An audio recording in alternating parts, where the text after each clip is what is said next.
2026 சட்டமன்ற தேர்தலில் முதல்வராக பதவியேற்றிருக்கும் தவேக தலைவர் திரு ஜோசப் விஜய் அவர்களுக்கு நாராயணராஜா அவர்கள் சில கோரிக்கைகளை முன்வைக்க உள்ளார். இன்று புதிதாக பதவியேற்கக்கூடிய தமிழக முதல்வர் திரு ஜோசப் விஜய் அவர்களுக்கு நன்றியையும் வாழ்த்துக்களையும் தெரிவித்துக் கொள்கிறோம். இப்போ முதலமைச்சருக்கு என்னென்ன கோரிக்கை வைக்கிறதுக்காண்டி இப்போ நீங்கள் முன் வந்திருக்கீங்க? அது தமிழகத்தில் இருக்கக்கூடிய பழைய ஆட்சியாளர்களாக இருக்கட்டும், அதுக்கு முன்னாடி இருந்த ஆட்சியாளர்களாக இருக்கட்டும், எல்லாருமே செய்தியாளர்களுக்கு நிறையா நாங்கள் நலத்திட்டங்கள் கொடுக்குறோம் அப்படின்னு சொல்லி இது வரைக்கும் அறிவிப்பட்டிருந்தாங்க. அதெல்லாம் சேர்ந்துச்சா அப்படின்னு கேட்டால் நிறைய கொஸ்டின் மார்க் இருக்குது.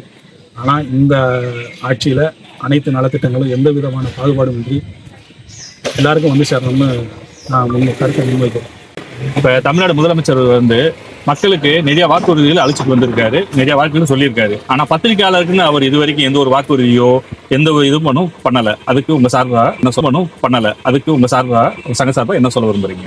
அதாவது திமுக அரசாங்கமாக இருக்கட்டும், எடப்பாடியார் அரசாங்கமாக இருக்கட்டும், செய்தியாளர்களுக்குன்னு சொல்லி நிறைய நலத்திட்டங்கள் கொடுக்குறதாக தேர்தல் அறிவிப்பில் அறிவிச்சிருந்தாங்க. அது என்ன அப்படின்னு பார்த்தீங்கன்னா, செய்தியாளர்களுக்கு insurance scheme, medical insurance scheme கொடுத்துருந்தாங்க. அதே மாதிரி செய்தியாளரோட குடும்பத்தினர்களுக்கும் இன்சூரன்ஸ் ஸ்கீம் அனௌன்ஸ்மெண்ட் பண்ணியிருந்தாங்க.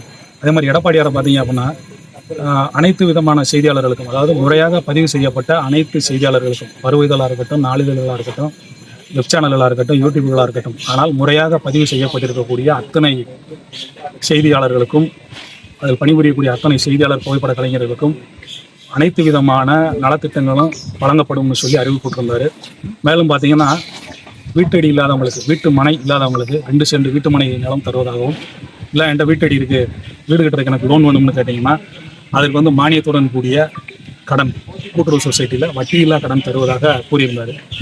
இப்போ ஜோசப் விஜய் அவர்கள் பார்த்தீங்கன்னா, இந்த அரசாங்கம் அறிவித்திருந்த அத்தனை நலத்திட்டங்களுக்கும் மேலாக தேர்தல் அறிவிப்பில் விட்டுருந்தாங்க. எங்களுக்கு அவ்வளோ தேவையில்லை. இருந்த ஆட்சியாளர்கள் கொடுத்திருந்த தேர்தல் வாக்குறுதியை கூட இவர் நிறைவேற்றி கொடுத்தாலும் செய்தியாளர்கள் எங்களுக்கு எப்பவும் கடமைப்பட்டிருப்போம் என்பதை இதன் மூலமாக நாங்கள் தெரிவித்துக்கிறோம். இப்போ உங்கள் கோரிக்கை அவர் நிறைவேற்றுறான்னு வச்சுக்கோங்க. இப்போ இந்த நிறைவேற்ற கோரிக்கை எல்லாமே அந்தந்த மாவட்டத்துக்கு கரெக்டாக போய் பயன்படுதுன்னு நீங்கள் நினைக்கிறீங்களா?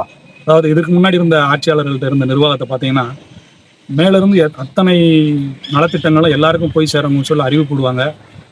ஆனால் தலைமைச் செயலருந்து எத்தனை மாவட்டத்துக்கும் போய் சேருமான்னு பார்த்தீங்கன்னா இல்லை, இது வரைக்கும் இல்லை. அது லோக்கல் பாலிடிக்ஸாக இருக்கலாம், இல்லை ஏதோ ஒன்று. நிறைய மாவட்டங்களில் இந்த குளறுபடி நடந்துக்கிட்டே இருந்துச்சு. எத்தனை நலத்திட்டங்கள் கொடுத்தாலும் சரி கீழே சேர மாட்டேன்றது. ஆனால் இப்போ இருக்கக்கூடிய அரசாங்கம் அந்த மாதிரி இல்லாமல் கண்டிப்பான முறையில் எங்களை எல்லாம் பாதுகாத்து எங்களுடைய நலத்திட்டங்கள் அத்தனையும் மேலிருந்து கொடுக்கக்கூடிய அத்தனை நலத்திட்டங்களும் அத்தனை மாவட்டத்தில் இருக்கக்கூடிய அத்தனை செய்தியாளருக்கும் போய் சேரும்னு நாங்கள் நம்புகிறோம். காரணம், இளைஞர்கள் வாக்கை பெற்று விஜய் அவர்கள் இன்னைக்கு முன்னிலையில் வந்திருக்காரு. நிறைய இளைஞர்கள் இதில் நாங்கள் செய்தியாளர்களாக இருக்காங்க. ஸோ இளைஞர்களுக்காக விஜய் அவர்கள் செவி சாய்ப்பார் என்பது எங்களுடைய நம்பிக்கையாக இதில் தெரியும். சில இடங்கள்ல செய்தியாளர்கள் செய்தி சேகரிக்க செல்லும் போது தாக்கப்படுறாங்க. இது இந்த விஷயமாக உங்க கோரிக்கை வைக்க விரும்புறீங்களா? நல்ல கொஸ்டின் தான். இல்லை பாருங்க, கடந்த ஒரு 6 மாத காலங்களுக்குள்ள நிறைய செய்தியாளர்கள் நிறைய மாவட்டங்களில் செய்தி சேகரிக்க போகிற நேரத்தில் தான் தாக்கப்பட்டாங்க. எதனால அப்படின்றது இது வரைக்கும் யாருமே சொல்லலை. அவங்களாம் அடித்தவர்கள் எல்லாம் தண்டிக்கப்பட்டார்களான்னு கேட்டால் அதுவும் கொஸ்டின் மார்க் தான். ஆனால் இப்போ வரக்கூடிய புதிய நிர்வாகம், புதிய அரசு செய்தியாளர்கள் மீது செய்தி எடுக்கும்போது யாரேனும் தாக்கப்பட்டால், யாராவது அடித்தாங்கன்னா, தேவையில்லாத பிரச்சனைகள் ஈடுபட்டு அடிபட்டாங்க அப்படின்னா அந்த தாக்குனவர்கள் மீது கடுமையான தண்டனை கொடுக்கணும்னு கேட்டுக்கிறோம். இதுக்கு புதிதாக ஒரு சட்டம் நிறைவேற்றணும். நான் பெயிலபிள் செக்ஷன் அப்படின்ற முறையில் வழக்குகள் பதிவு செய்யப்பட்டு தாக்கியவர்கள் மீது சட்டம் கடுமையாக பாய வேண்டும் என்பது எங்களுடைய கோரிக்கையாக இருக்கிறது. வேற எதுவும் உங்கள் கோரிக்கை எதுவும் வைக்கிறீங்களா? இதுவே எங்களுக்கு போதுமான கோரிக்கைகளாக தெரியுது. காரணங்கள் எத்தனையோ விதமான பாயிண்ட்களை நாங்கள் சொல்லியிருக்கோம். இந்த கோரிக்கை என்னுடைய கோரிக்கை மட்டுமல்ல, தமிழகத்தினுடைய அத்தனை பத்திரிகையாளர் சங்கங்கள், மேலும் அத்தனை செய்தியாளர்களுடைய சார்பாகத்தான் இந்த கோரிக்கை வச்சுருக்கோம். எங்களுக்கு இதுவே போதுமானது. நாங்கள் இப்போ முன் வச்சிருக்க கோரிக்கைகளை நீங்கள் நிறைவேற்றி கொடுத்தாலே நாங்கள் எல்லா செய்தியாளரும் உங்களுக்கு கடமைப்பட்டிருக்கோம்னு இதன் மூலமாக நாங்கள் தெரிவிச்சோம்.